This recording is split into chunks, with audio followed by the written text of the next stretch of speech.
విదేశాల్లో చనిపోతే చాలా సంతోషిస్తారు. వీళ్ళారా మనిషి జీవితంలో ఏమున్నా లేకపోయినా ఒక మంచి సాక్ష్యం మాత్రము ఉండాలి. సాక్ష్యం అనేది కలిగి ఉండాలి.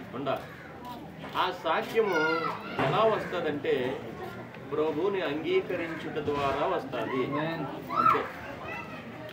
ఇప్పుడు సాక్ష్యం అనేది మన జీవితంలో రావాలంటే ప్రభువుని ఎవరైతే సొంత రక్షకునిగా అంగీకరిస్తారో వారి జీవితంలో మాత్రమే సాక్ష్యం ఉంటుంది. సహజంగా పూర్వీకులు చాలా కష్టాలు పడి మనల్ని పెంచారు. కానీ అలాంటి పరిస్థితి ఇప్పుడు ఎవరికీ లేదు. దేవునికి స్తోత్రం కలుగును. కాబట్టి సుదర్శన్ గారు చక్కటి కుమార్తెను అల్లుణ్ణి మనవల్ని మనవరాండ్లను కలిగి ఇహలోక సంబంధమైన ఈ శరీర యాత్ర ఏదైతే శ్రమతో కూడుకుందో దాన్ని ముగించుకుని ఒక హ్యాపీ జర్నీ చేశాడే. Happy journey. ఇది చాలా మంచి ప్రయాణం. మాయా దేవుని స్తోత్రం. కంగారు పడుతుంది. హల్లెలూయా. కాబట్టి ఈ సంతోషకరమైన ప్రయాణం ఏదైతే ఉందో అది దాన్ని బట్టి మనం నిజంగా ఏడ్చుట కంటే బతుకున్నవుల పరిస్థితి ఏంట్రా బాబు అని మనం ఏడాలి. ఎవరి ప్రాణం? ఈ బతుకున్నవుల గురించి ఏడాలి తప్ప చనిపోయిన గురించి మాత్రము ఏడవకూడదు. ఆ రోజు మరి సమాధి కార్యక్రమం రోజు నాకు లేట్గా తెలిసింది. అంటే అందరూ చాలా ఎర్లీగా వెళ్ళిపోతారు ఫోన్లోకి చాలామంది. నేను 10 అయితే కానీ వెళ్ళను ఫోన్లోకి. 10:30కి వెళ్ళాను ఆ రోజు.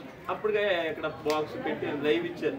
అది చూసి ఇంక మనం వెళ్ళినా దొరకదు అని ఆగిపోయింది. వీళ్ళారా ఏది ఏమైనా ఈరోజు ఆయన గురించి ఇలా కొన్ని మాటలు మాట్లాడుకోవటానికి ఇది ఒక మాదిరి. ఇప్పుడు సైకిల్ తొక్కేవాడు చూడండి, ఇలా వెళ్తా ఉంటే ఆ మలుపు తిరిగిపోతాడు, మనకి కనపడు. మనము సైకిల్ తొక్కుని వెళ్తే మనం కూడా మలుపు తిరిగితేనే కనపడతాడు. ఇప్పుడు సుదర్శన్ గారు కూడా ఒక మలుపు తిరిగాడే. స్తోత్రం. హల్లెలూయా. కానీ ఒక చక్కటి విషయాన్ని నేను జ్ఞాపకం చేస్తున్నాను. అంటే మీ అందరికి తెలిసిందే, కొత్తదేం కాదు, మరమేం కాదు, భూమి నుంచి తవ్వి తీసిన అసలుగా. దేవునికి స్తోత్రం. ఏమిటంటే వారి యొక్క దాంపత్య జీవితంలో అమ్మ మరియు సుదర్శన్ గారి యొక్క దాంపత్య జీవితంలో ఓ వజ్రం లాంటి కొడుకు. అంటే అందరూ వజ్రాలే, కానీ సేవకుడు అనేది మాత్రం ఒక ప్రత్యేకింపబడింది. ఆమేన్. హల్లెలూయా. అంటే మళ్ళీ పెద్దోడు మంచోడు కదా, రెండోడు మంచోడు కదా అని ఎవడో పొలయకండి. అందరూ మంచోళ్ళే. అందరూ యెషయాకి 7 కుమారులు ఉన్నారు, కానీ 8వ వాడిని మాత్రం దేవుడు పిలుచుకున్నాడు. ఆమేన్. చూసావా? ఏంటి అంటే అది దేవుని చిత్తం.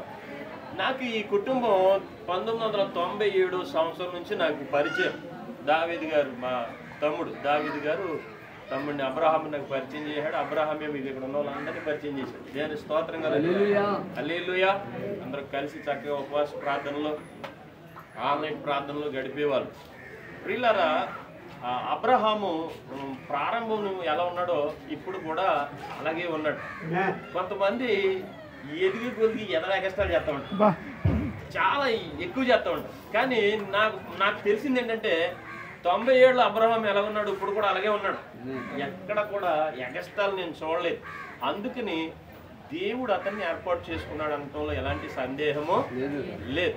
అందుకనే పరిశుద్ధ గ్రంథంలో మనం చూస్తే యాకోబు కలిగిన సంతానం అంతటి విషయంలో ఒక ఎత్తు అయితే యేసేపు దగ్గరకు వచ్చేటప్పటికి మరీ డిఫరెంట్గా ఉంటారు. చూడండి, ఇప్పుడు అబ్రహాము గారు తండ్రి సుదర్శన్ అలాగే వచ్చారు అందరూ ఇక్కడ. అబ్రహాము గారి తండ్రి సుదర్శన్ అలాగే వచ్చాం. అంటే తండ్రి పేరు నిలబెట్టిన కొడుకు. చప్పటి పట్టని గట్టిగా. హల్లెలూయా. ఇప్పుడు అరే సుదర్శన్ గారు కుమారుడు రా అబ్రహాం. నో అబ్రహాం గారి తండ్రి సుదర్శన్ గారు. అంటే ఇప్పుడు అన్నదమ్ములు ఉన్నారు, ఓకే, వాళ్ళు వెల్ అండ్ గుడ్. అంటే వాళ్ళు సొసైటీలో కొంతమందికి మాత్రమే తెలుసు. అంటే కులపరంగానో లేకపోతే కుల సంఘం ప్రకారంగానో లేకపోతే ఈ విషయాలు కొంతవరకే తెలిసాయి. కానీ ఈయన అలా కాదు, దైవేకంగా మొత్తం ప్రపంచం అంతా తెలిసే వ్యక్తిగా ఉన్నాడు. స్తోత్రం కలిగిన. తీసుకోమంటామయ్యా, ఇదేనా? తీసుకోండి.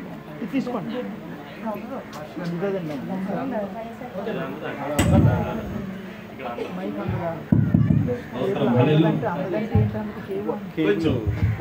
కాబట్టి ఇప్పుడు యాకోబు సంతానంలో కూడా యోసేపుకున్న పేరు తన అన్నదమ్ములకి లేదు. అతనికి దేవుడు ఒక ప్రత్యేకమైన స్థితిని ఏర్పాటు చేశాడు. అందుకని యాకోబు చనిపోయినప్పుడు అతని విషయమై యోసేపు మరియు ఆ అన్నదమ్ములు ఏడవటం ప్రారంభించారు. కానీ ఆ దేశంలో ఉన్న ప్రజలందరూనంట ఆ యోసేపు విషయమై సంతాప దినాలు పాటించారు. స్తోత్రం కలిగిన గాని హల్లెలూయా. ఇప్పుడు ఇక్కడ పెద్ద ఆయన సాక్ష్యం చెప్పారు. నిజంగా తండ్రి కష్టమును జ్ఞాపం చేసుకున్న కొడుకులు దీర్ఘాయుష్మంతులు అవుతారు. ఆమేన్ అనండి.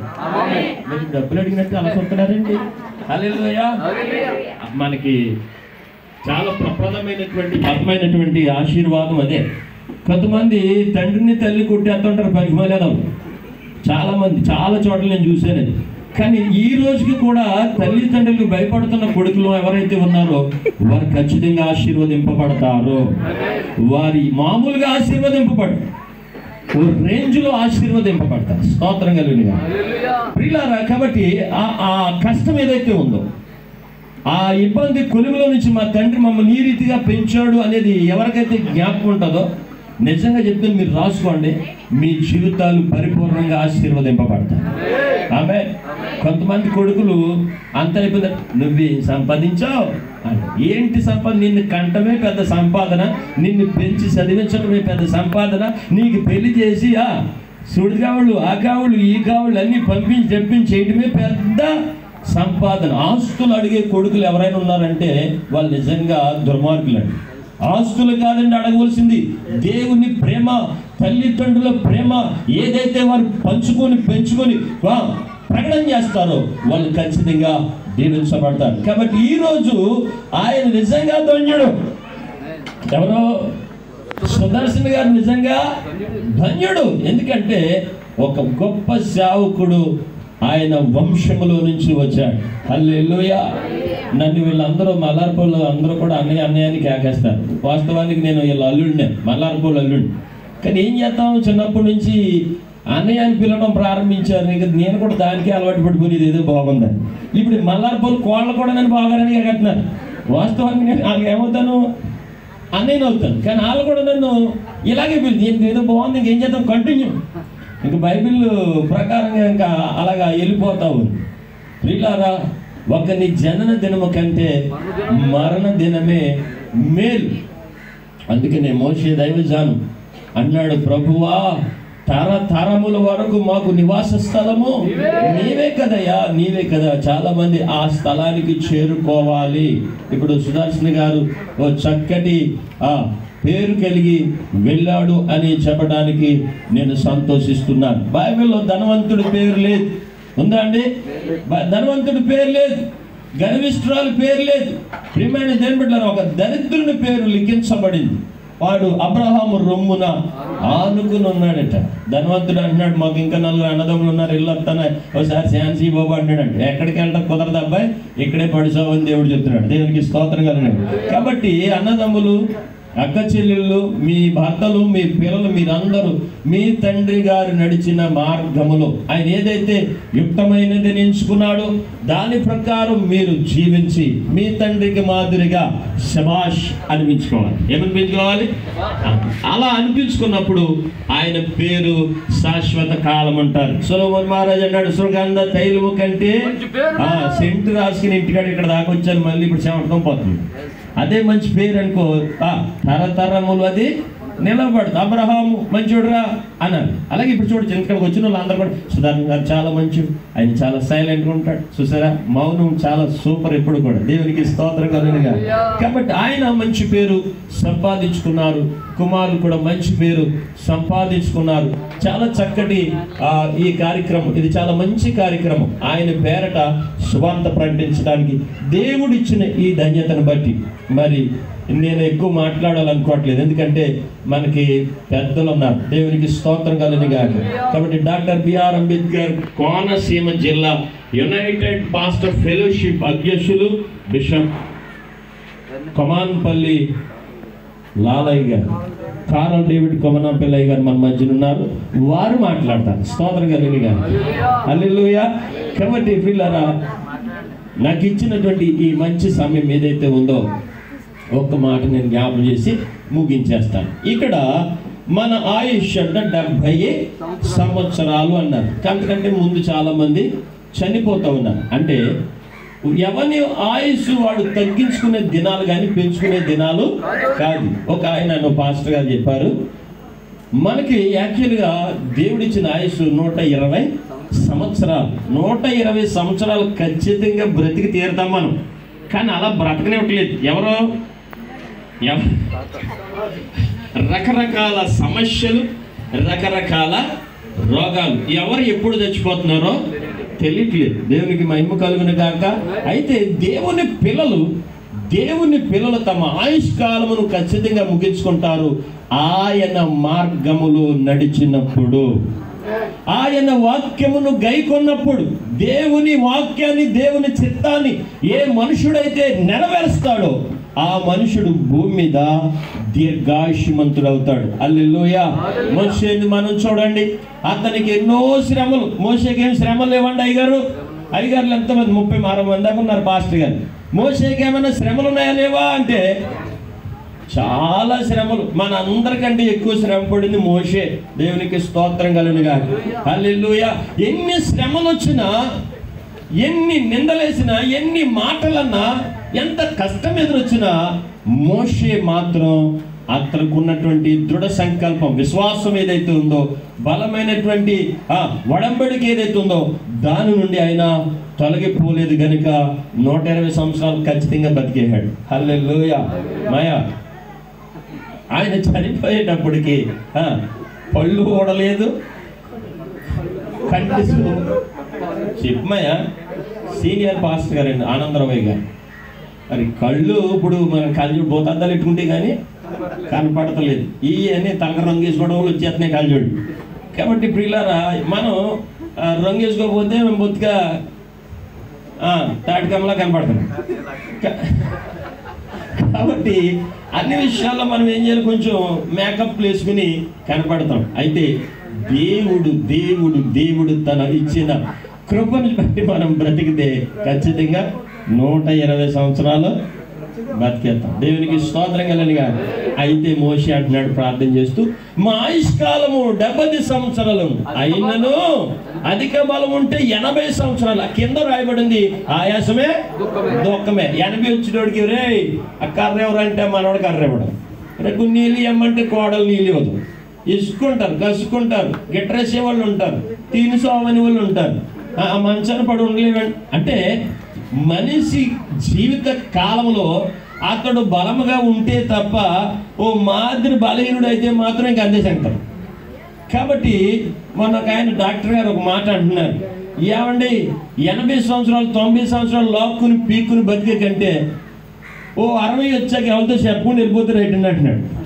అంటే ఆయన సర్వీసులో ఎంత మంది జీవితాలు చూసుంటాడు, ఎంత బాధ కలిగితే ఆ మాట అంటున్నాడో చూడండి. ఆయన ప్రియమైన దేవుని పిల్లలారా, ఎవరు ఎప్పుడు వెళ్ళిపోతారో తెలియదు.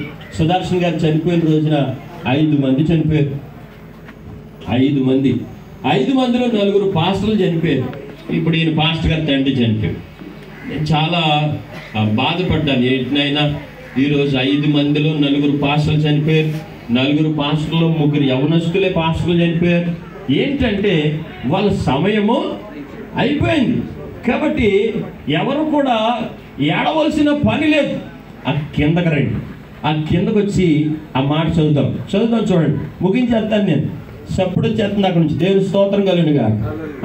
కింద మా ఆయుష్కాలము 70 సంవత్సరములు అధిక బలమున్న ఎడల 80 సంవత్సరములు అయినను దుఃఖమే ఆయాసమే. తర్వాత చదవండి బంగారం.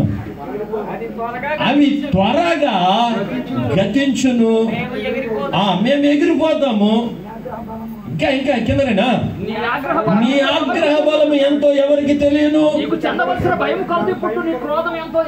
ఎవరికి తెలుసు? ఇది లేదంటే మనుషులకి ఏమి లేదండి. ఇది ఉంటే అసలు మనిషి త్వరగా చచ్చిపోవడం. ఏ హృదయం ఉండాలి మాయా? జ్ఞాన హృదయం ఉంటే చెప్పట్లేదండి, భయపడుతున్నారు మీరు ఉన్నారండి. దేవునికి స్తోత్రం కలదుగా. హల్లెలూయా. నేను అనుకున్నాను ఇంటికాడ ప్రార్థన చేసుకున్నప్పుడు అయ్యగారు వస్తున్నట్టు అనిపించింది నాకు మనసులో. ఖచ్చితంగా ఇక్కడికి వచ్చినట్టు క్లియర్. ఏంటి నాకు ప్రార్థన అలాగే అనిపించింది, ఆయన ఏమి క్లియర్ అనుకున్నాను. కానీ నా వివేచన దేవుడు ఫుల్ఫిల్ చేశాడు. హల్లెలూయా, హల్లెలూయా. ఏ హృదయం కావాలి బ్రదర్స్ అండ్ సిస్టర్స్? జ్ఞాన హృదయం ఉన్నవాడు తాగడా, జ్ఞాన హృదయం ఉన్నవాడు పాపం చేయడా, జ్ఞాన హృదయం ఉన్నవాడు పోరంబొగులు కూర్చున్న స్థలంలో కూర్చోడా, జ్ఞాన హృదయం ఉన్నవాడు చెడును అసహ్యమైనవి కార్యములు ఏటిని కూడా అంగీకరించడం. అందుకని అంగీకరించిన వాళ్ళు అందరూ చచ్చిపోతున్నారు. అంగీకరించని వాడు అల్లా కూడా ఆశీర్వదింపబడతాడు. హల్లెలూయా, హల్లెలూయా, హల్లెలూయా. కాబట్టి ప్రియమైన దేవుని పిల్లలారా, మనలో కావలసింది జ్ఞాన హృదయం. ఆ జ్ఞాన హృదయం ఉండాలి. మేము రక్షింపబడాలి, దేవుని పాదాల దగ్గర గడపాలి. అలా గడిపినోడు ధన్యుడు. దేవునికి స్తోత్రం కలుగుగాక. హల్లెలూయా. అందుకనే మన కడుపుని ఖచ్చితంగా ఒక బిడ్డని సేవకి ఇవ్వాలి. ఎప్పుడైతే సేవకి ఇస్తామో మనం కూడా ఆశీర్వాదకరంగా ఉంటాం. ఆమేన్. హల్లెలూయా, హల్లెలూయా. కాబట్టి ప్రియమైన దేవుని పిల్లలారా, మన దినములు మనం లెక్కేసుకోవటం అంటే ఈరోజు బాగా బతికేసాం స్తోత్రం, రేపు ఏంటినని మనం అడగాలి దేవుని. అలాగ అడిగితేనే మన దినములు సంపూర్ణముగాను మరియు సంతోషముగాను సాగుతాయి. ఆమేన్. హల్లెలూయా. మనం ప్రార్థన చేసుకుంటాం, ఎప్పుడు భోజనం చేసి కూడా చేస్తాం. కొంతమంది దినమునకు 5 మార్లు ప్రార్థన చేసే టీము. ఆ 5 సార్లు ప్రార్థన చేసేవాళ్ళు ఆఖరి సాయంత్రం చేసే ప్రార్థనలో ఈరోజు ఏమైతే తిన్నారో వాటన్నిటికీ కృతజ్ఞతాస్తుతులు చెల్లిస్తారు. మనం అలా చెయ్యం. నాయన నీకు స్తోత్రం, నా గాత్రం గోత్రం అని ఆమెనని తినేద్దామండి. అలా కాకుండా జ్ఞాన హృదయముతో దేవుని దగ్గర గడిపి మీరును మీ పిల్లలను దేవుని సన్నిధిలో ఎదిగితే ఎలాంటి మరణం లేక, అంటే మరణం అందరికీ ఉంది కానీ అంత త్వరగా రాదు. అంటే దేవుడు మన విషయమై లిఖింపబడిన దినములు సంపూర్ణమై వరకు బతుకుతాం. ఆమేన్. హల్లెలూయా, హల్లెలూయా. మన ఒక పాస్టర్ గారు నా పక్కన నిలబడ్డారు, పెద్దయ్య గారు. ఆయన నేను ఫోటో తీసుకుందాం అన్నా అన్నాను. రే నువ్వు 96లో నాతో ఫోటో దిగినప్పుడు ఇలాగే ఉన్నావు, ఇప్పుడు కూడా ఇలాగే ఉన్నావు అంటాడు. 96లో అలాగే ఉన్నానంట, ఇప్పుడు కూడా అలాగే ఉన్నానంట. అంటే ఆయన ఉద్దేశం ఎలా ఉంది అంటే ఏంట్రా ఈ రహస్యం అంటే నేను నా దగ్గర రహస్యం లేదు, దేవునికి స్తోత్రం చెల్లించడం తప్ప. హల్లెలూయా. మీకు విషయం చెప్తానేనండి, లోకంలో ఉన్న సమస్యలన్నీ లోపల పెట్టుకుని క్షీణించిపోయి కంటే సంతోషంగా నువ్వు ఉంటూ 10 మందిని సంతోషంగా చూడాలని మనసు కలిగి ఉంటే ఎప్పుడు బాగుంటాం. ఆమేన్. అబ్రహాము ఆశీర్వదించబడడానికి మూల సూత్రం పిల్లల పరిచర్య. ఆ పిల్లల మధ్యన వాడు కూడా పిల్లడైపోతాడు. కాబట్టి ఇప్పటికీ నిత్యం యవనస్తులేనమ్మాయి దేవునికి స్తోత్రం అంటే పాస్టర్ గారు అనుమానంగా చూస్తున్నారు. హల్లెలూయా. కాబట్టి మీ అందరికీ చెప్పే మాట ఒకటే, మీ దినములు మీరు లెక్కించుకున్నట్టు నేర్చుకోండి, దేవుని పాదాల దగ్గర గడపండి. ప్రియమైన దేవుని బిడ్డలారా, మీ ఆయుష్కాలం దేవునికి అప్పగించండి. దేవుని సన్నిధిలో జ్ఞాన హృదయం కలిగి మీరును మీ బిడ్డలు బ్రతకాలి. అలాంటి కృప దేవుడు వచ్చిన మనందరికీ అనుగ్రహించును గాక. ఆమేన్. అందరికీ వందనాలు. అధ్యక్షులు మా జాషోని గారికి ప్రత్యేకమైన వందనాలు. కూడి వచ్చిన సేవక బృందం అందరికీ వందనాలు. మీకు కూడా మా వందనాలు.